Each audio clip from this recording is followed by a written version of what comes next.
In this video, we're going to discuss, is IGTV going to be the death of YouTube? We're going to talk about the good, the bad, and the ugly. But hey, if you're new here, this is Video Influencers Benji. What is this channel all about? You guys, Sean and I, we love YouTube. You guys know that. But today, we're specifically talking about Instagram TV.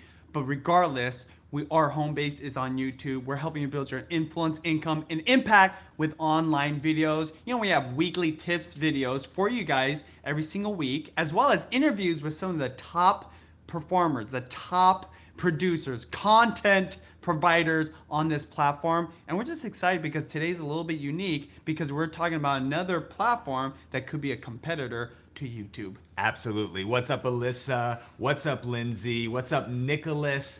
And great to see you guys. And you've heard the announcement. IGTV is out now. And we're here at VidCon. We just got done with the conference. We got to go to some of the sessions with Instagram. And there's some big announcements. You know, one of the announcements is that Instagram now has 1 billion monthly active users.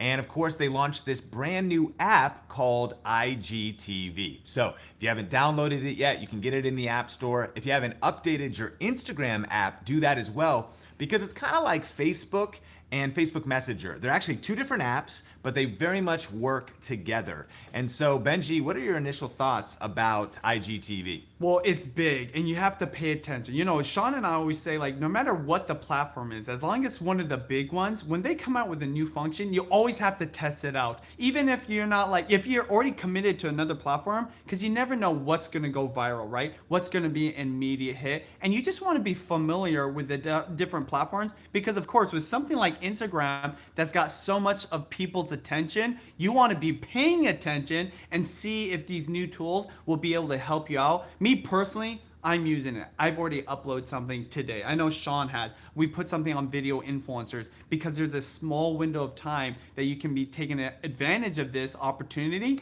to get exposure, even if you're a smaller, more a lower audience influencer. Absolutely. So let us know in the comments, have you downloaded the app yet? What are your thoughts about it? And we're going to talk about the good, the bad, and the ugly. And so Benji already mentioned a couple things. You know, I do think that the good here, that makes IGTV a little bit different than, say, some other apps that just show up. You know, Vero came and went.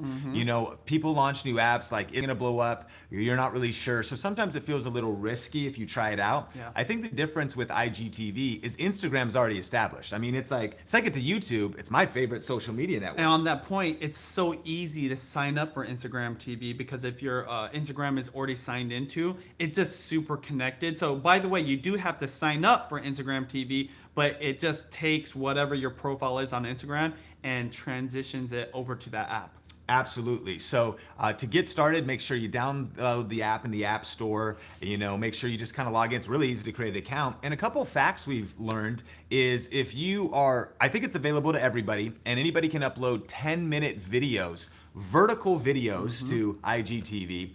But if you're an established creator, you could upload up to 60-minute videos. And we each uploaded a video today. In fact, we put links in the description to our Instagram profiles if you want to connect and check out those videos to kind of get an experience of it on each of our personal profiles.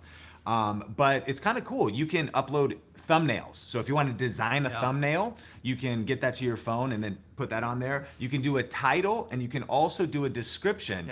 And there's already a little bit of a search functionality, which is interesting. Yeah, you know, the search function at first seems like it's just for people's profile names, right? But after a little digging, it's actually picking out some of those keywords that you're searching for within the profile description, right? So I was looking for family creators. So a lot of the creators that have family in their name was popping up first. But as you go down, some of them didn't have family in their name, but it had it in their description. So your description, I believe, again, this is kind of hypothetical, but you guys should check it out. The description on your Instagram profile is important for keywords in the search function. So I definitely would just start utilizing more keywords in your profile description. That's really good. And you know, from actually listening to Instagram themselves in a session here at VidCon, there's a couple cool things that are going to be happening. You're actually going to be able to upload to IGTV from desktop or from the internet, from going through a browser, which is a big deal, especially for those larger file sizes. I'm not sure when that functionality is being rolled out or if it's here yet, but that's going to be a game changer. Secondly, talking about the good, they're talking about monetization for creators. Now, YouTube's been one of the only platform that has en masse made it possible to monetize views, monetize your audience and whatever it is there.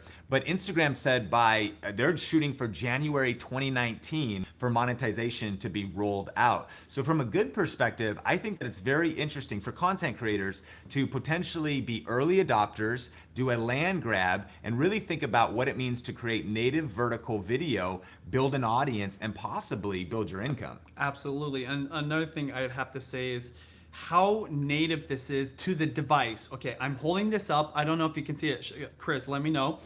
This is how videos show up vertically, right?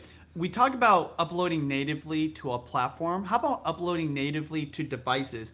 Most people watch things vertically like this. Even when I'm watching YouTube, sometimes I don't turn it sideways. I just watch the video at the top and you have the information. This is what I love about Instagram TV right now, and I think is a game changer, makes it really good. Look, you swipe up, right? Boom. And you have the browse feature right there as the video is playing. Now the audio is off right now because we're live right now, but literally you can be looking up this stuff. You can see who you're following, popular uploads, you can continue watching, but look at this. You can search as you are watching the videos, right? That is amazing, and I think that is the game changer. The thing about YouTube is typically they force you to watch things horizontally to get the best experience. Well, here you're getting the best experience vertically, right? But you're also still able to utilize the functions that let you get to the next video or explore this app. And I think that is one of the major good points and the game changer of Instagram TV. And then make sure to update your Instagram app as well, because now up in the upper right hand corner where the messages are is also the little Instagram TV icon, so you can go between platforms. And then also where featured stories go on your profile, the far left one is a button that you can click to get over to that individual's IGTV as well. So we definitely recommend, whether or not you feel like you're going to go all into this platform or not, definitely should create a channel, definitely upload something, maybe a little bit of a longer form piece of content about who you are so someone can get to know you, because it is natively integrated with that Instagram homepage and profile. But I think that's some of the good stuff. I think we should talk about some of the bad, and that is, what does this mean for YouTubers? What does this mean? Like, is IGTV going to kill YouTube, Benji? Well, I think for right now, I can boldly say, no, it's not going to kill YouTube right now. However, of course, Instagram it's all about attention, right? I say that YouTube is a place you go maybe like 1 to 3 times a day, and you're consuming videos when you know you have time. Instagram, I think some people like checking it like 10 to 20 times a day, right? This is just another added layer of extended session time. What that means is, like, after you're done scrolling through your feed, you might watch some stories. Now you have these videos that can be up to 10 minutes long, right? And if it's fire content, you might watch it like you watch YouTube. Now, this is the thing. YouTube still has the best search function, archive library. Like, how many videos? I mean, like, I don't even know. It's like a ton. Instagram doesn't. But look at this. I'm into food. Sean, look at this video. Look at this.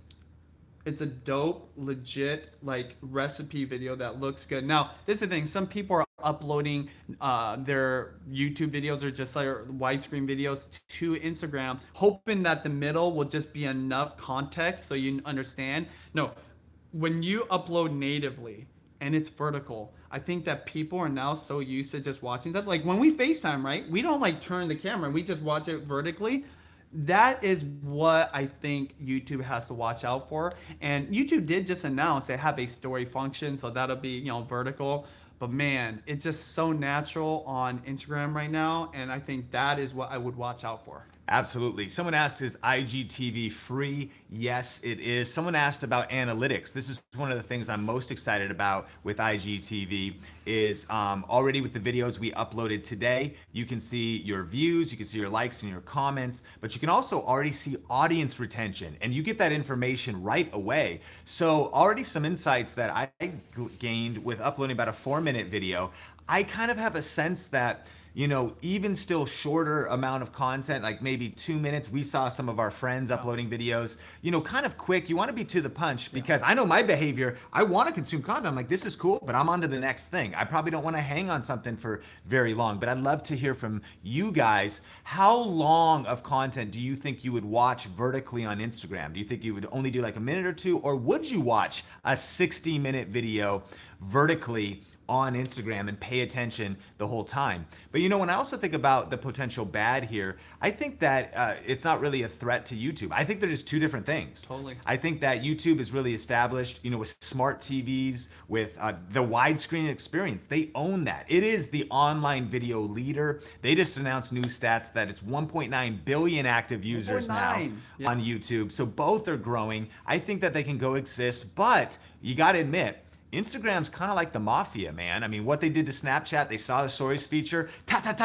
they just stole that and just was like, hey, this is business is business. There was like no friends, they weren't trying to they just went for it. And so they're definitely out. Facebook owns Instagram.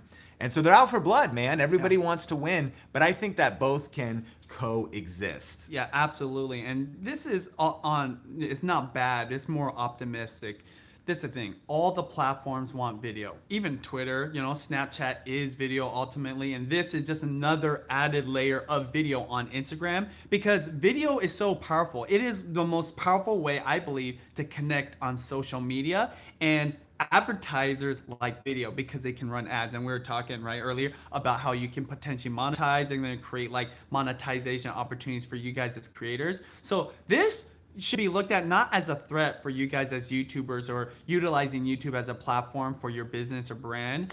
This is an opportunity to create more content, I don't think with a lot of extra work, and reach a bigger audience. Absolutely. And one of the questions was, how long do the videos last? So IGTV is different than stories. Both are two different things. Stories are still going to be limited to 15 seconds each clip, and they last 24 hours. Whereas IGTV, they last forever, as far as I know. It's a channel. It's like a YouTube channel. You have your IGTV channel, and so people could scroll back and see your older videos in history. Think of it kind of as like a YouTube channel, but for vertical video. And that's the big key. It is a different type of filmmaking, a different type of creating.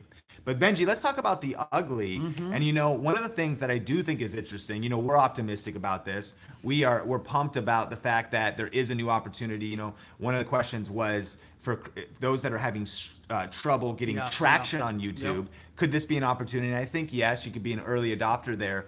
But for me, the ugly here is something I've been noticing while we've been spending time at VidCon. And that is overwhelm. I think one of the biggest things that we need to worry about as content creators is spreading ourselves too thin, becoming a jack of all trades, a master of none, and potentially just, seeing the next shiny object and potentially abandoning what was working or some other things.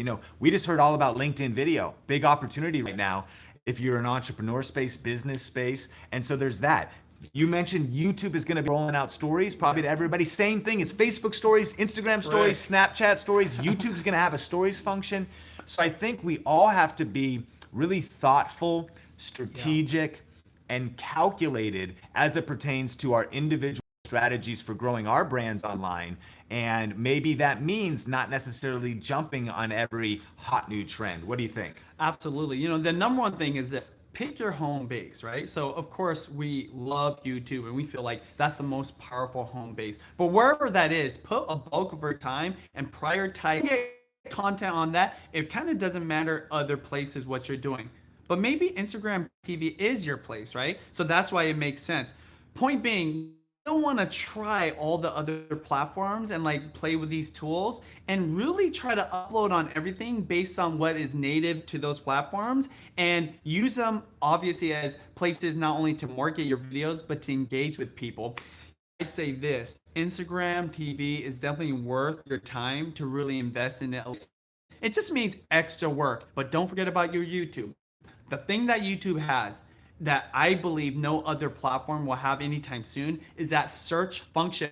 So tagging correctly, titling correctly, the info box. You know, people go to YouTube like it's like the modern day encyclopedia, right? It's a place where you used to turn on your TV and go to a channel to watch a certain type of TV. Now you can go to YouTube to get a specific type of video about a specific type of topic from a specific creator.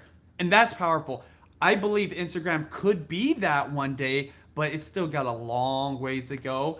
But it's definitely worth trying because I believe because it's so native. In fact, I'm looking at how this looks right now on my phone. That a lot of people, they might not want to like turn their phone sideways, and this might be enough for them. Absolutely. And so if you have any questions, let us know. Question of the day. Are you already going to dive into IGTV? Are you a little hesitant? Are you a little nervous? What are your thoughts? Murphy said, I would watch max 10 minutes. Mumble said, watch about 45 seconds. So I'm hedging a little bit towards, yes, you can go longer form, longer than 15 seconds.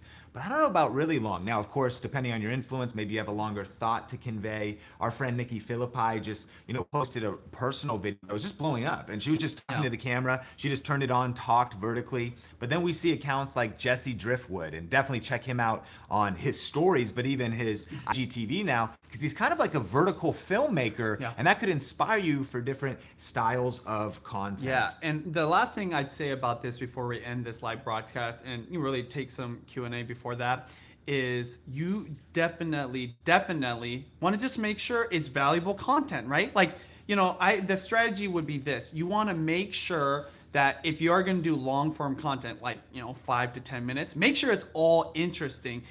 If it's shorter, make sure it's fire. People will want to watch the whole time. It's the same strategy as YouTube. You just want to make sure that whatever you're putting out there is worth people's time, because if they leave early, there's no point in having the rest of the stuff. And I do believe you should have outros and stuff, but Instagram TV, like most other platforms, like social media platforms, they're short and sweet experiences. So to start out, I think would be good versus starting out long. And I would say this: if you needed a number, 1 to 2 minutes. The reason I say that, 60 seconds on Instagram on the normal feeds, stick with 60 to 120 seconds, 1 to 2 minutes, and I think that would be a great place to begin. Absolutely. Izog Adventure, thank you so much for the super chat. And you say that landscape is more cinematic, vertical can't be. And I do think that this idea is kind of disruptive. I think that traditional filmmakers, those of us like me who grew up shooting videos 16:9 widescreen, it's kind of weird to be thinking vertical, but download the app, check it out, because there are cinematic content. There's some amazing, whether that's travel or drone or really artistic style of content. I think that we're living in a new world with new rules, and that it kind of means that there's almost no rules anymore, that the boundaries are being stretched. So I think that you can be just as cinematic vertically as you can be horizontally. Yeah, I would say this too. Make sure you separate the fact that a film is a film. Like, we don't expect social media to be like full-length feature movies. You have to understand that social media is all about the personal connection, right? So you're gonna lose some of the landscape, literally, right? You're gonna lose some of the ambiance, but the reality is this: people connect to other people, and that's why even if it's vertical, it's okay, because really you're connecting with that person's face or their like initial interest, whatever that is. This is not gonna replace movies, okay, you guys? This is not gonna replace television in a sense like when we turn on a TV, but it's definitely going to keep people's attention. One thing I think social media has proved is that people want to be connected, even if it's digitally. They want to feel like they're talking to their friend or their friend is talking to them. So, this point has been brought up even with YouTube, saying like, oh, YouTube's not going to be a place we're watching movies. I don't know about you, Sean, but me personally, I'm still watching movies at the movie theater. I'm still watching TV on the TV. On social media, on my phone, it's a completely different experience. 100%. I don't want to watch a movie on my phone. I want to watch it on a bigger screen or a larger TV. And so I don't think it's either or, it's both and. phones are vertical. This is a social media answer to like the consumption of mobile devices, which is where most people are consuming content. Niche Fam TV, thank you so much for the super chat. Yes. And there's a great question. Is there certain dimensions for vertical videos on IGTV, and can we crop YouTube videos to go into IGTV? That's a really good question. And I just edited a video today, and if you want to see kind of an edited video, go over to my Instagram profile. We put it in the description below, and I shot it with a Canon M50 vertical. In fact, Chris, maybe you could grab that white Canon M50. Maybe it's not around. I'll show you the setup. But ultimately, I just reversed the dimensions. So it's 1920 by 1080 is 1080p. So in Premiere, I did 1080 by 1920. Then I flipped all the footage, and the whole time I was just shooting like this. I put it to selfie mode with this selfie screen and was shooting like that. And you could check out the execution of it. I edited it, exported it, and then sent it to my phone and uploaded it because the desktop option is not necessarily there yet. So that is a great question. And as far as re-editing your YouTube videos for IGTV, here's the thing. I think that if you do that strategically, maybe you kind of put some text underneath them and put the widescreen or try to crop it in. The problem is if you crop it in too far, you've all seen it. It's like, it's so zoomed in, you weren't even thinking that way and you lose a little bit of the resolution. I think the people personally that are going to kill it the most are the ones that create content by basically flipping their cameras to the side or using their phones in vertical mode. Suggestion is after you record your YouTube video, right? Just take a little moment to record an Instagram TV version, right? It's just like what we've been doing for social media. We'll tape like shorter form social media. It's the same thing with Instagram TV. And that's if you really on, right? Right now, we're just saying play around with it, test it, but if you really want to take advantage of this moment, you're just going to have to hustle a little bit extra. What does that mean? Maybe less Twitter, right? Maybe less Facebook. Well, for right now, it's okay. And guess what? I think that you're going to see some ROI on it, which means like some return on your investment of time that's going to be absolutely worth it. Absolutely. And so someone asked, how long does it take to upload the video to IGTV? It was fast for me, but that's going to be based on your LTE or your Wi-Fi connection. And another great question that came in was like, man, that seems like a lot of work. It seems, and so you do. That's why we said the ugly. You really have to still make a plan for yourself personally. Consider your bandwidth, consider your strategy, and consider what you want to do next. But saying all that, we also want to say, guys, thank you so much on 300,000 subscribers. Yes. And hit that like button right here if you guys like these live broadcasts. And make sure you put a comment down below. You want to take it, Sean? The comment, and then I'll take it, is I have one question for you, and if you could leave it in the comments. Do you have any further questions about this? Benji and I are going to be shooting some new videos soon together, and we'd love to go deeper. So any questions we didn't get to, what videos would you like to see when it comes to IGTV or anything at all? Because we're here to help you build your influence, make more income so you can ultimately create a greater impact leveraging online video, whether that's YouTube, come on, Facebook, Snapchat, like leveraging these platforms. That's what this channel is all about. Yeah, thank you guys so much. And remember to hit that like button and hit us on social media. We'll have our links down below. Absolutely. And if you want to check out another video from video influencers, click or tap the screen right here. Another video in our social media interview series, click or tap the screen right here. Until next time, this channel is all about the best influence, income, and impact for building online video. Whatever we say, keep crushing it, and we will talk soon.